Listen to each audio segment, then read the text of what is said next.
Kechasi oyoqlaringiz g'alati achishadimi, uvishadimi, yeni sanchgandek bo'ladimi? Oyoqlaringiz uvishib, paypoq kiymagan bo'lsangiz ham xuddi ulib bordek bo'lib tuyuladimi? Ehtiyot bo'ling. Bu polinevropatiyani boshlanishi. Ko'pchilik buni oddiy qon aylanish buzilishi, charchoq yoki asabiylashishdan deb o'ylaydi.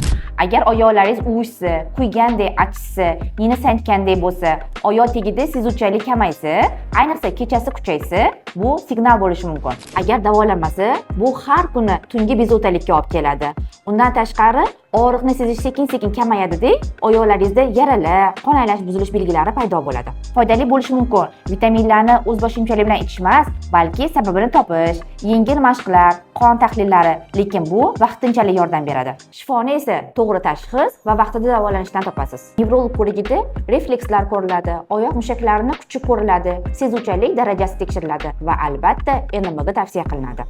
Men 19 yillik tajribaga ega integrativ vrach, nevrolog, neyrofiziolog Nasriba Dilfuza sizni va yaqinlaringizda shunday holat kuzatilsa, ushbu raqamlar orqali qabulimga yozilishingiz mumkin.